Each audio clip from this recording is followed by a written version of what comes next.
খবৰ ভাল সকলোৰে একদম খবৰ ভাল সকলো ধুনিয়াকৈ বহি থাকিব আমাৰ মন্ত্ৰী ডাঙৰীয়ে আজি আমাক বহুত ভাল ভাল খবৰ দিব মই বেছি দীঘলীয়াকৈ নকওঁ আপোনালোকে সকলোৱে আমাৰ মন্ত্ৰী শিৱৰাজ সিং চৌহান ডাঙৰীয়াৰ ভাষণ শুনিব ঠিক আছে হ'বনে নহ'ব ডাঙৰকৈ ক'ব লাগিব আকৌ হ'বনে নহ'ব আজিৰ সভাত উপস্থিত কেন্দ্ৰীয় কৃষি আৰু গ্ৰামোন্নয়ন বিভাগৰ মন্ত্ৰী শিৱৰাজ সিং চৌহান ডাঙৰীয়া মোৰ সতীৰ্থ মন্ত্ৰী ৰঞ্জিত কুমাৰ দাস ডাঙৰীয়া অতুল বৰা ডাঙৰীয়া গুৱাহাটী লোকসভা সমষ্টিৰ সাংসদ বিজুলী কলিতা মেধি ডাঙৰীয়ানী মুখ্য সচিব ৰবি কোটা ডাঙৰীয়া জেবি এক্কা ডাঙৰীয়া অৰুণা ৰাজৰীয়া ডাঙৰীয়ানী আজিৰ সভাত উপস্থিত আমাৰ সুধীবৃন্দ আইমাতৃসকল যুৱক যুৱতী বন্ধু বান্ধৱীসকল আমাৰ সকলোৰে মনত আছে যে যোৱা বছৰ মাৰ্চ মাহত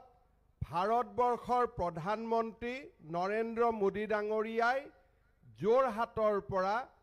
5,55,550টা গৃহহীন পৰিয়ালৰ হাতত নিজৰ আবাস তুলি দিছিলে সেই ঐতিহাসিক দিনৰ পিছত আমি আৰু কেইবাটাও ঘৰ নিৰ্মাণ কৰি উলিয়াইছিলোঁ আৰু আজি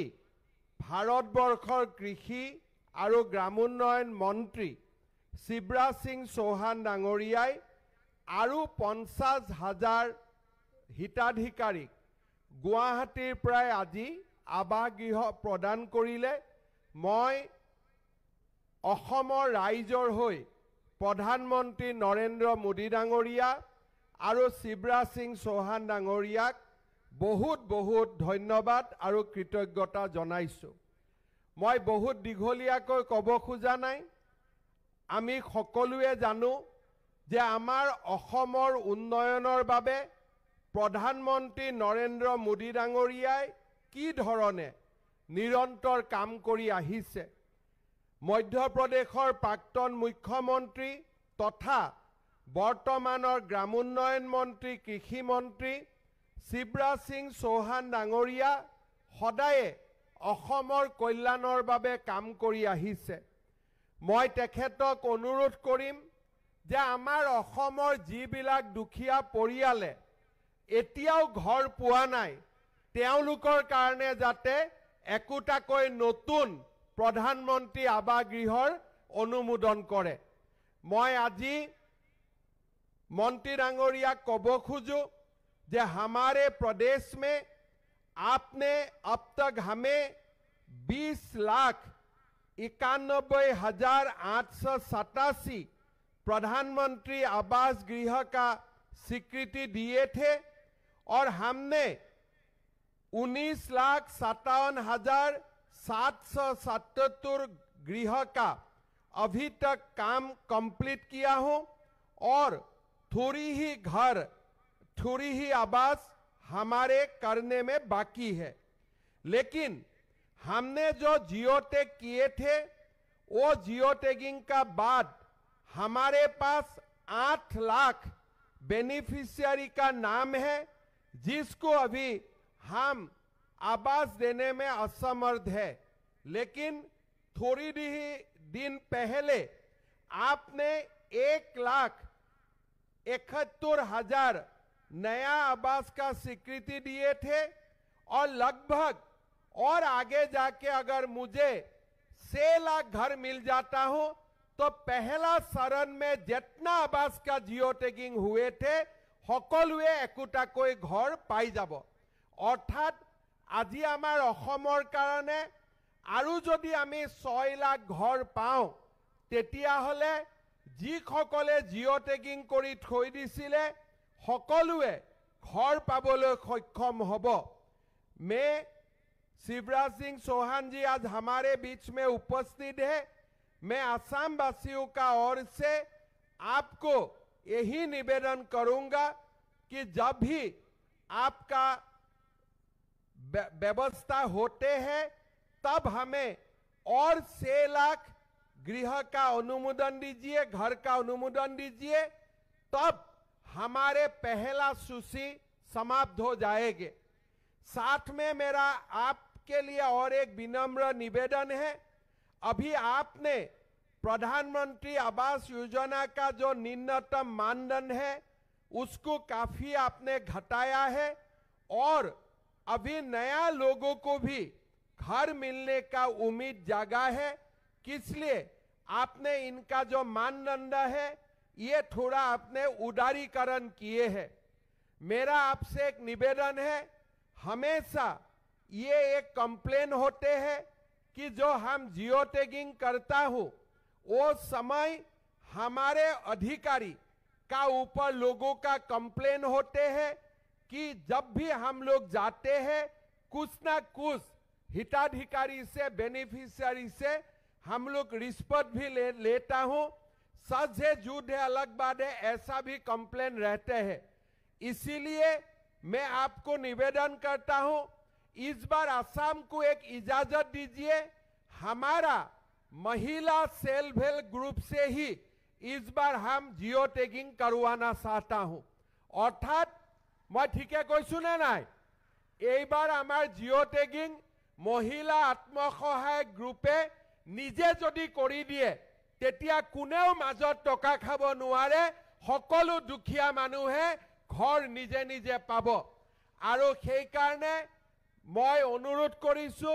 असम को एक इजाजत दे के आप देखिए, अगर काम अच्छा होते हैं बाकी देश में भी आप कर पाएगा। कम से कम असम में इस बार जियो टैगिंग हमारे जो माताओं है उनको करने का इजाजत दीजिए, हम लोग अच्छा काम करके आपको दिखाऊंगा। मेरा एग्रीकल्चर सेक्टर में दो निवेदन है। पहले जो हमारे खेती है ये बानपानी बाढ़ के कारण नष्ट होते हैं, इसके लिए आपने प्रधानमंत्री फसल बीमा का व्यवस्था किया और हमारे बहुत फायदा हुआ। लेकिन असम में हमारा और एक अलग प्रकार का असुविधा होते हैं। हमारे जो खेती में हम लोग जो काम करता हो, कभी कभी बंदर आते हैं, कभी कभी हाथी आते हैं। इसीलिए प्रधानमंत्री फसल बीमा में हाथी और बंदर भी जो भी खेती का नष्ट करेगा उसको भी आप प्रधानमंत्री फसल बीमा में इंक्लूड कर दीजिए। हमारे कृषकों को बहुत बड़ा फायदा होगा। मैं आपको हमारे सभी किसानों का ओर से मैं ये भी आपको विनम्रता से निवेदन करूंगा। साथ में आज आपने देखा है हमने हमारे किसानों को जितना हो सकता है हम लोग मदद करने का कोशिश करता हूं। आपका जरिए लोगों को किसान सम्मान निधि मिलते हैं। प्रधानमंत्री का कारण अभी हम धानों में, मस्टर्ड में एमएसपी देने के लिए कामयाब हुआ हूं और आगे जाके आपने और कोई क्रॉप के लिए एमएसपी दिए हैं, वो एमएसपी के लिए भी हम जरूर हमारे किसानों को हम प्रेरणा दूंगा कि वो लोग किसी को एक अच्छा किसान का नाते एक हमारे असम का कृषि क्षेत्र का विकास के लिए काम करे। लेकिन किसानों को हमारे जो इनपुट है और फार्म मशीनरी है ये लगातार हमारा जरूरत होते हैं। मेरा आपको निवेदन है असम के लिए जो भी एलोकेशन है थोड़ा सा और बढ़ा दीजिए, हम अच्छा से काम करूंगा। और आप अगर हमारे डिपार्टमेंट को और ये साल कम से कम 200-300 करोड़ और ज्यादा दे देते हैं तो हम अच्छा से काम करके दिखाऊंगा और किसानों को भी हम मदद करूंगा। मेरा यही आपसे निवेदन थे।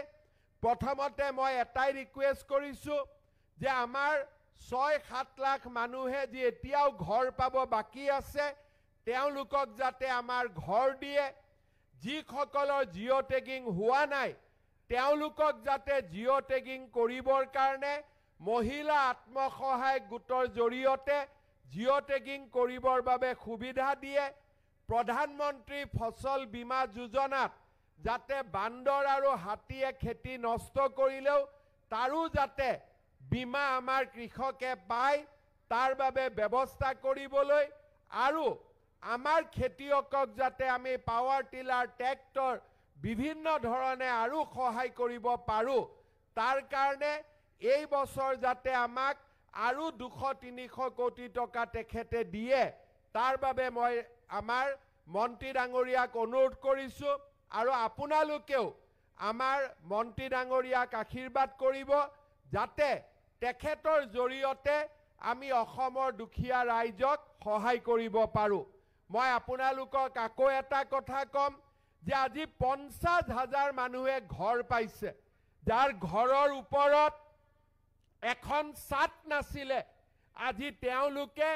1,30,000 শৌচাগাৰ আজি এমৰেগাত নিজে কাম কৰিছে তেওঁলোকে আজি ঘৰ পাইছে প্ৰধানমন্ত্ৰী মোদী ডাঙৰীয়া প্ৰধানমন্ত্ৰী হোৱাৰ পিছত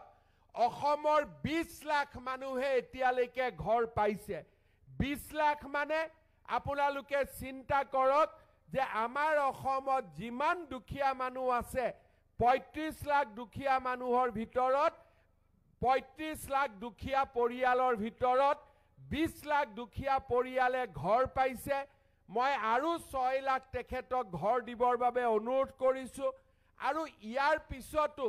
জিঅ' টেগিং কৰি আমি অসমৰ আটাইবোৰ দুখীয়া মানুহকে ঘৰ দিয়াৰ বাবে প্ৰচেষ্টা কৰিম মই সকলোকে অনুৰোধ কৰিম যে আপোনালোকে আমাক যিজনে এই ঘৰ দি আছে দুখীয়া মানুহক সহায় কৰিছে নৰেন্দ্ৰ মোদী ডাঙৰীয়াৰ কাৰণে সকলোৱে আশীৰ্বাদ দি এটা দীঘলীয়া হাত চাপৰি আপোনালোকে বজাওক যাতে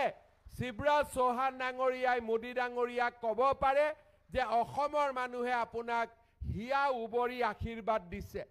আজি আপোনালোকে চিন্তা কৰক 20 লাখ ঘৰ 1,30,000 টকা কৰি যদি আপোনালোকে হিচাপ কৰে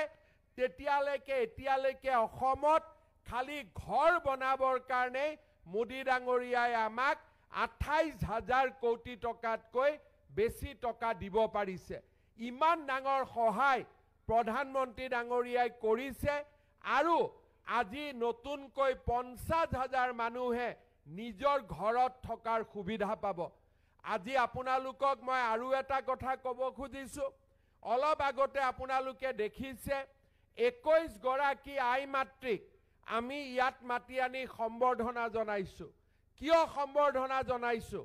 এখেতসকলক আত্মসহায়ক গোটৰ পৰা আগবাঢ়ি গৈ তেওঁলোক আজি লাখপতি বাইদেউ নহয় মহা লাখপতি বাইদেউ হৈছে এজনী বাইদেউৰ উপাৰ্জন 10 লাখ টকাতকৈ বেছি হৈছে অহা কিছুদিনৰ ভিতৰতে আমি আমাৰ অসমৰ মহিলা আত্মসহায়ক গোটক প্ৰথমতে 10,000 পিছত 25,000 তাৰ পিছত 50,000 টকা দিয়াৰ বহুত ডাঙৰ আঁচনি আমি কেইদিনমানৰ ভিতৰতে দুমাহ এমাহৰ ভিতৰতে আৰম্ভ কৰিম ইনকুৱাৰী চলি আছে সাৰ্ভে কমপ্লিট হ'ব সকলো মহিলাই 10,000 কৈ টকা যিসকলে সাৰ্ভেত নিৰ্বাচিত হ'ব 10,000 কৈ টকা পাব ভাল কাম কৰিলে চৰকাৰে আকৌ 25,000 টকালৈকে দিব মই আশা কৰো যে আজি ইয়াত আমাৰ যিমান বাইদেউসকল উপস্থিত আছে তেওঁলোকেও যাতে নিজৰ পৰিশ্ৰমেৰে প্ৰথমতে লাখপতি হয় তাৰ পিছত মহা লাখপতি হয় তাৰ বাবে মই আজি ইয়াত উপস্থিত থকা বাইদেউসকলক অনুৰোধ কৰিম হ'ব পাৰিবনে নাই লাখপতি পাৰিবনে নাই ইমান লাহেকৈ কৈছে নোৱাৰিব নেকি পাৰিবনে নাই জোৰ কৰি কক পাৰিবতো ঠিক আছে আপোনালোকক মই নতুন বছৰৰ শুভেচ্ছা জনালো মাঘ বিহু আহি আছে বিহুৰ শুভেচ্ছা জনালো মই বহুত অনুৰোধ কৰিলো এতিয়া আমাৰ মন্ত্ৰী ডাঙৰীয়াই কি কয় আপোনালোকে সুন্দৰ কৰি তেখেতৰ কথা শুনক এইখিনিকে মোৰ বক্তব্য ৰাখি মই মোৰ বক্তব্যৰ সামৰণি মাৰিছো মোৰ লগত একেলগে ক'ব ভাৰত মাতা কি বহুত বহুত ধন্যবাদ জয় হিন্দ বন্দে মাতৰম